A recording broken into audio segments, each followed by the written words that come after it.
Students, so up to now in science, so you have already done the chapter number 1 of chemistry, which is matter, and chapter 9 motion. So next chapter that we will start is chapter number 2, is matter around us pure. So before starting this topic, we should go through the basics of chapter number 1.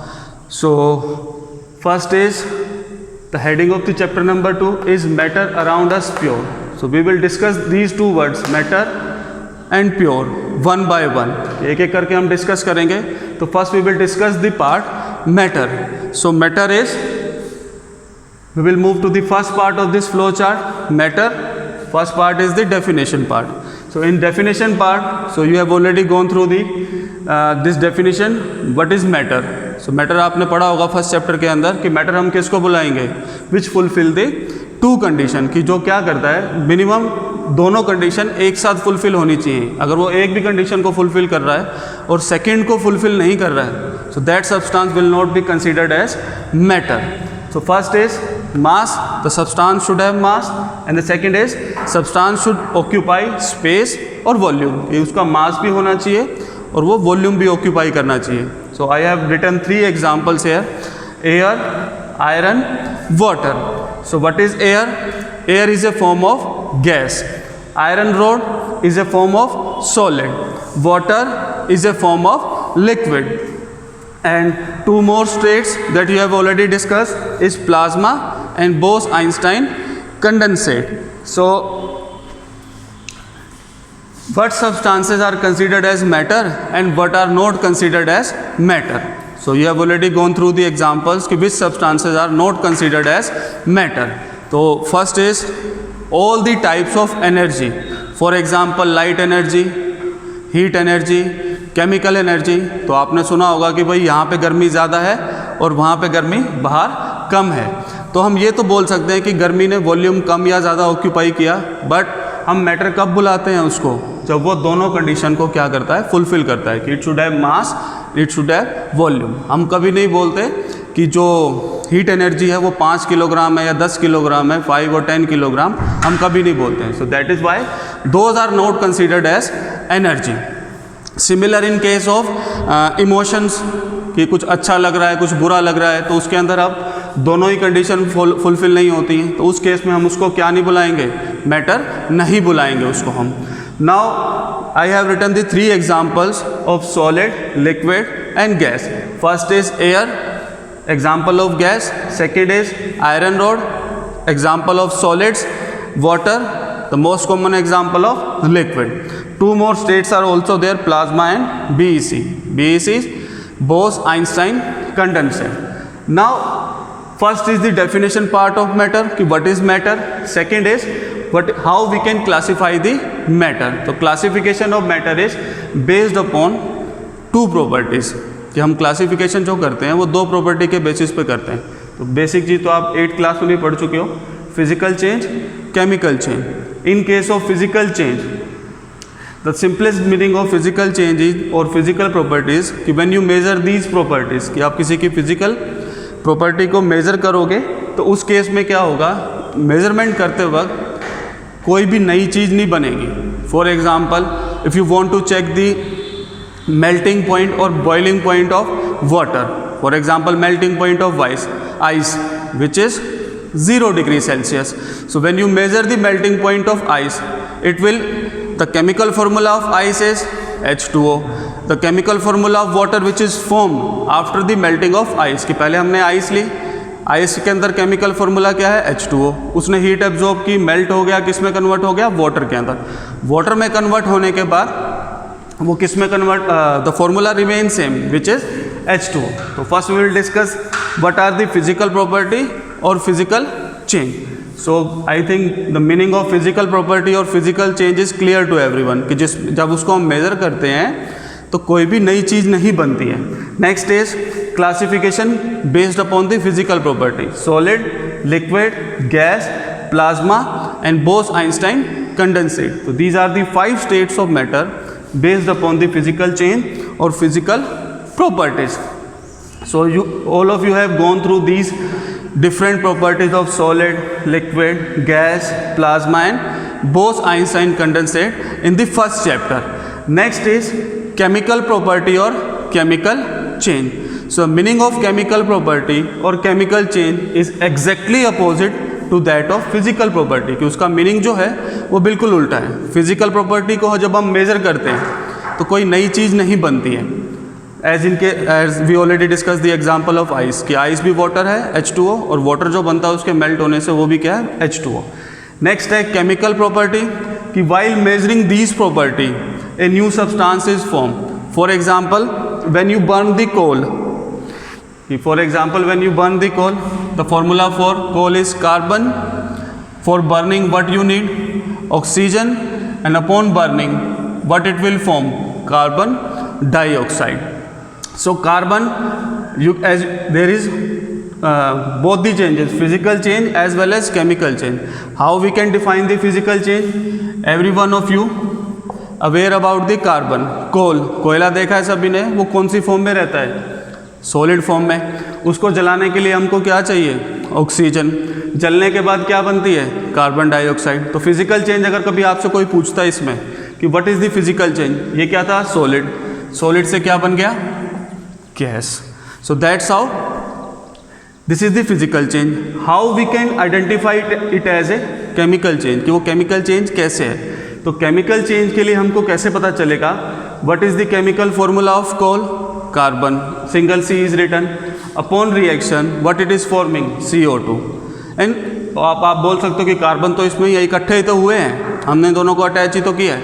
But the difference is the chemical property of carbon dioxide is exactly totally different from that of coal. कि coal से carbon dioxide की जो properties हैं वो exactly क्या रहेंगी? Different रहेंगी. Now move to the bottom part. So on the basis of chemical properties or chemical change, they are classified as pure or impure. So first we will discuss the meaning of this word pure, कि किसी चीज़ को हम pure कब बुलाएंगे. The most common ingredient at our home, common salt, कि नमक हम हर चीज़ में डालते हैं. All of you are aware, I think, the chemical formula for common salt is NaCl, कि उसका फॉर्मूला क्या है? NaCl. तो अगर हम बोलते हैं कि सोडियम क्लोराइड है या कॉमन सोल्ट है वो बिल्कुल हमारा प्योर है, तो वो प्योर कब माना जाएगा? कि जो भी हमने सैंपल लिया है कॉमन सोल्ट का उसमें सिर्फ क्या प्रेजेंट होगा? NaCl. NaCl के अलावा और कुछ भी नहीं होना चाहिए. So the salt which we are using at our home, जो हम नमक खाते हैं घर पे, वो प्योर नहीं होता है. उसके अंदर बहुत सारी इम्प्योरिटीज़ होती हैं. For example potassium chloride. So हम प्योर नहीं बुला सकते उसको. सो अब नेक्स्ट चीज़ आती है कि which substance can be considered as pure. तो प्योर उसको बुलाते हैं जिस भी सब्सटेंस का हम पता लगा रहे हैं, जिस भी सब्सटेंस के बारे में हम स्टडी कर रहे हैं, उसमें उसके अलावा और कुछ नहीं होना चाहिए.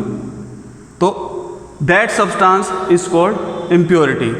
इम्प्योरिटी का मतलब है कि जो भी मेन सब्सटेंस को हम स्टडी कर रहे हैं उसके अलावा उसके अंदर और कुछ नहीं होना चाहिए. So how you can define impurity? Any foreign substance other than the main substance, कि जो मेन सब्सटेंस है उसके अलावा अगर कुछ भी उसके अंदर प्रेजेंट है उसको हम क्या बुलाते हैं? Impurity. Second example is of water, कि वाटर क्या है आपका? जनरली हम बोलते हैं कि हम बॉटल वाटर पी रहे हैं या RO वाला पानी पी रहे हैं तो वो प्योर है. But in terms of science that is not pure, because जो हम पानी लेते हैं उसका फॉर्मूला क्या है? H2O. तो H2O के अलावा उसमें कुछ नहीं होना चाहिए. लेकिन जब आप उसका एनालिसिस करोगे तो उसमें बहुत सारी इम्प्योरिटीज़ होती हैं. इम्प्योरिटीज़ कौन कौन सी? Calcium, magnesium, chloride, sulphate. So there are number of impurities which are present in the water. So similarly when you make the lemonade, कि आप नींबू पानी बनाते हो तो आप पानी को एक तरह से साइंस की टर्म में इम्प्योर कर रहे हो. But that is different term. हमको प्योर वाटर पीना भी नहीं है. If someone ask you what is the specific term used for the pure water, 100% pure water, that is the distilled water. The meaning distilled water is which contain only H2O. उसके अलावा उसके अंदर कुछ नहीं होगा. तो H2O के अलावा अगर उसके अंदर कुछ भी है डिजोल्व फॉर्म में या अनडिजोल्व फॉर्म में, तो उसको हम क्या बुलाएंगे? That will be considered impurity. So this is the meaning of word impurity. So I think it is clear to everyone कि what is the meaning of pure, because this full chapter is based upon purity of substance, is matter around us pure. So matter word is clear to everyone. The pure word is I think clear to everyone कि pure mean जो भी substance है उसके अलावा उसके अंदर कुछ नहीं होना चाहिए. So उसको हम क्या बुलाएंगे? प्योर. तो जो मैं बोल रहा हूँ कि कुछ नहीं, उसको हम क्या बुलाते हैं? इम्प्योरिटी. तो any foreign substance other than the main substance is considered impurity. So in the previous chapter you discussed, I think you gone through the topic, the classification of matter based upon the physical property, solid, liquid, gas, plasma and Bose-Einstein condensate. तो सबके अंदर difference किस चीज़ का था? Physical properties का. Next जो हमने पढ़ना है is matter around pure, that is the chapter based upon the chemical classification, कि केमिकल क्लासिफिकेशन के ऊपर बेस्ड है वो. और केमिकल क्लासिफिकेशन के अकॉर्डिंग हम कैसे क्लासिफाई करते हैं मैटर को? The same word pure that we have already discuss, जो हम डिस्कस कर चुके हैं कि वो कोई भी सब्सटेंस प्योर है या नहीं है. तो on the basis of pure substance, so there are two ways to classify based upon the chemical chain: pure, impure. So pure are elements, compounds. Next is impure, they are generally considered as mixtures. So mixtures are of two types: homogeneous, heterogeneous. Homogeneous mixtures are called solution, heterogeneous mixtures are called colloids and mixtures. So this is the way of classified based upon the chemical changes. So example of elements, for example you take the example of iron rod. Iron rod is made up of only iron, nothing is there except iron. So जो उसको हम क्या बुलाते हैं? Element. But the more scientific definition is जो किस चीज़ का बना हो? एक ही तरह के एटम का बना हो. कि अगर आप आयरन रोड लोगे तो आयरन रोड में आयरन के एटम के अलावा कुछ नहीं मिलेगा आपको. Second is compound. Compound is, example of compound is written here, the common salt. Common salt is the compound of two elements, sodium and chlorine. Sodium and chlorine react together to produce a compound, common salt. Next is mixture. Mixtures, first is solution. So solution mean, the simplest example of solution is when you dissolve salt into the water. कि आप नमक लेते हो, पानी में dissolve कर देते हो, देख के नहीं बता सकते आप कि ये मिक्सचर है या सोल्यूशन है. उसके लिए आपको क्या करना पड़ेगा? टेस्ट करना पड़ेगा. तो उसमें क्या हुआ है कि जो आपने सॉल्ट डाला है पानी के अंदर, वो यूनिफॉर्मली क्या हो गया? उसके अंदर मिक्स हो गए. तो मिक्स होने की वजह से वो आपको बिल्कुल क्लियर दिखाई देता है. The detailed property of solution we will discuss later. Second is colloid and mixture. Example of colloid is milk.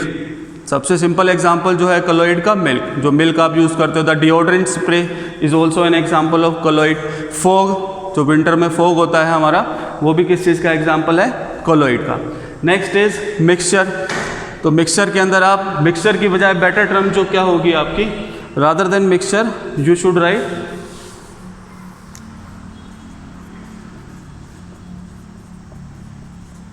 suspension.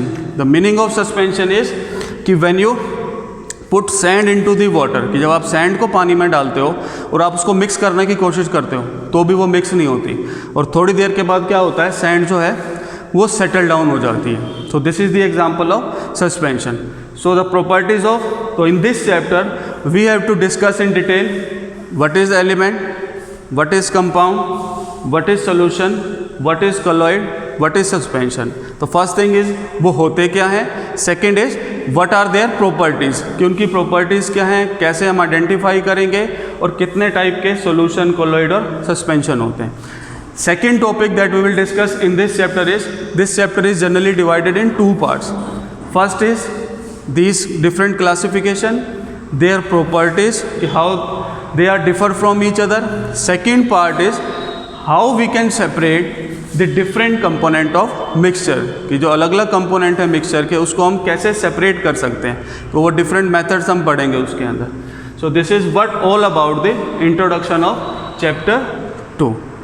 So about the homework, you have to go through the introduction of chapter 2 from the NCERT book. If there is any doubt, so tomorrow I will take the doubts first, then we will start the next topic, the detail of this classification. Thank you students.